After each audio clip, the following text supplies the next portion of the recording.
Welcome to our celebration of Church at Home for the 12th week of Ordinary Time. I'm Father Joshua. I'm Father Ed Estak. I'm Father Michael Pikosik.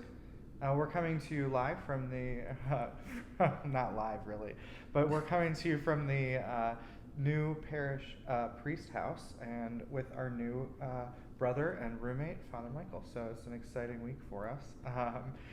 So if we look like we're a little bit off our game, it's because we're a little bit off our game. My mother said 2 play well, 3 not so. So we're trying to model it off the Trinity, who plays very nice that's as right. a 3. Perichoresis, yeah. Right. So today, as we were preparing for this conversation, Father Michael said, in listening to the scriptures, but the gospel text especially, I said, well, what struck you? And he said... I said that the boat was already filling up. They're already in peril. When we enter the story and find Jesus asleep with his apostles, the boat is already filling up. They're already in danger as the scenario begins to unfold in the reading. Yeah. And precisely he said, I'm very familiar with the scripture passage, but he said, it just struck me today. I don't know if he said he never heard it before, but I know I never noticed before that the boat was already filling up. And so all 3 of us kind of paused and went, Yeah. Well, that was a much more urgent situation. I mean, I thought it was always urgent, but the thing is already sinking. They're sinking. And how many times in our lives have we been in a situation that was fear-filled or anxious or any of those kind of things, and we feel like the boat is already sinking, and we're wondering, well, where is God? Where is God going to be? Or, how come he hasn't been here the whole time? And yet Jesus was in the boat with them the entire time. He's been there. Right, so fear was there. Maybe we would say their natural response, but that becomes what Jesus was critical of. Mm-hmm. As a matter of fact, Jesus in this gospel seems to be identifying fear as the sign of faithlessness, mm-hmm. or at least weak faith. And so I was wondering, what were they afraid of? Mm-hmm. Yeah. Well, and his favorite, psychologist kind of percolated to the surface, where he's talking about, this fear of losing our life and our possessions and our things as one of the, driving forces in a lot of people's lives. Yeah. And all of ours naturally. Yeah. But the fact is that evidently, for those who believe, losing your life and your physical life, losing your loved ones, I guess, losing your possessions, losing your health, those are not the things that should be separating you from recognizing that Christ is in the heart of your problem. Mm-hmm. So, that kind of brought us back to, I think most of us would be with the guys in the boat. Yeah, it feels very natural. So I don't know if either the priest has any insights into the fact that when do we notice, or when have we noticed this fear in our lives or in other people's lives,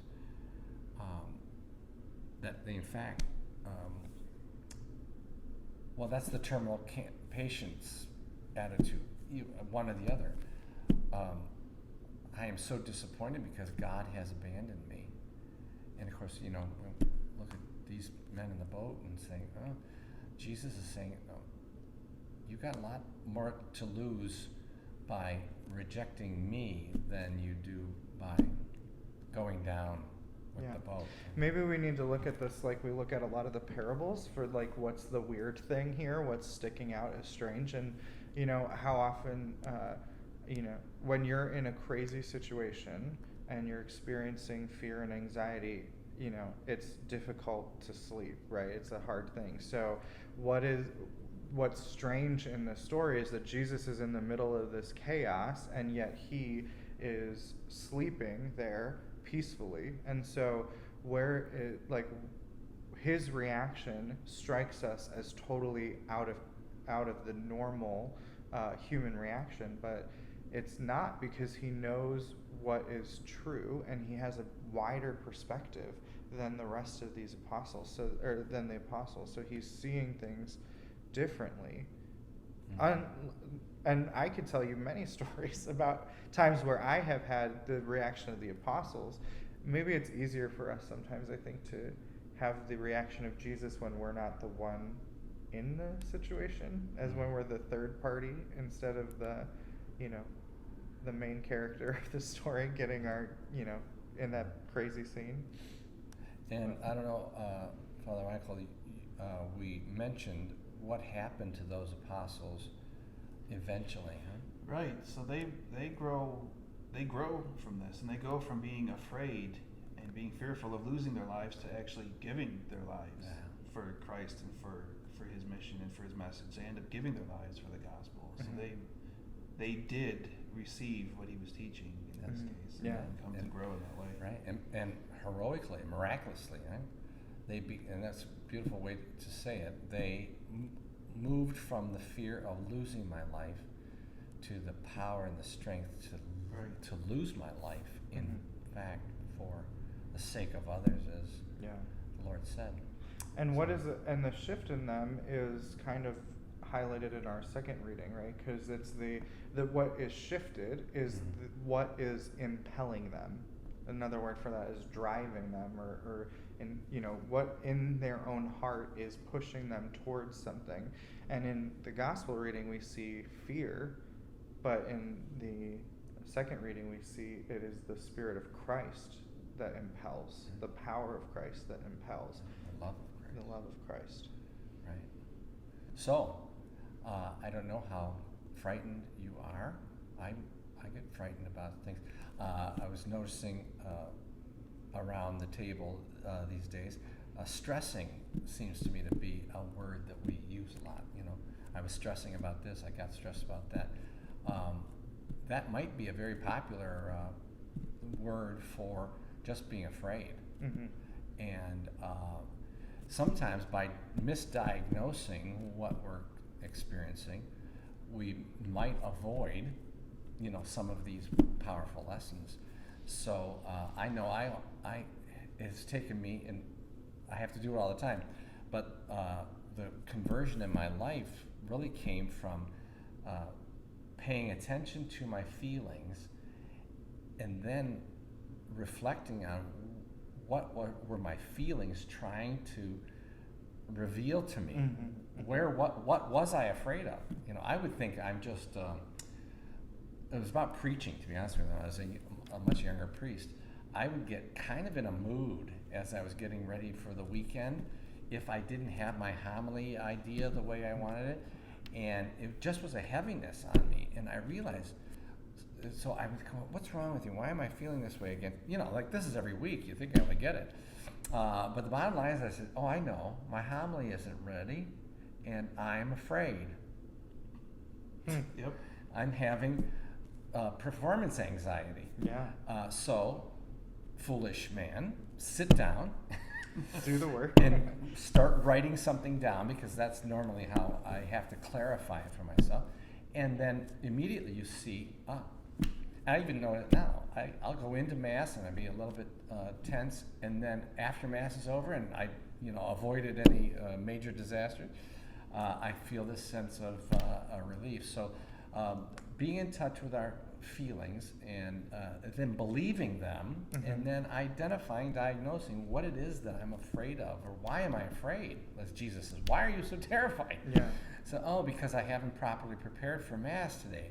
You would say, well, that's well, stop standing there being frightened and do the thing. Get the thing. Do the thing. You know it. I've given you all the grace you need. So maybe in your life.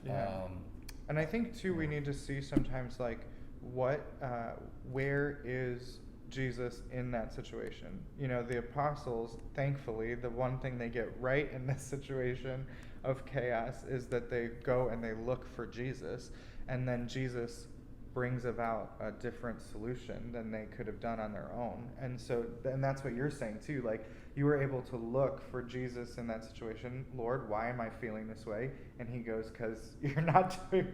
And the same thing is true for me. You know, when I do this a lot when I'm same kind of thing, except when I'm having feelings more of anger or those kind of things. I look and I see, why am I feeling angry right now? And I think, and so then I identify what that thing was, and then I look into that memory and I say, okay, well, where was Jesus in that memory? Where was Jesus in my life in that situation? And I allow the Lord to kind of show me where was he, and often it's him speaking peace to me, even though I wasn't willing to listen or whatever. He's trying to calm me down or be with me or whatever.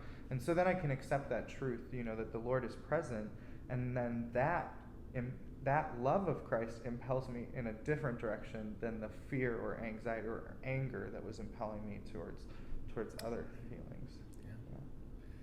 So we hope that our new arrangement is as engaging for you as it has been for us, and the Spirit is with us as always.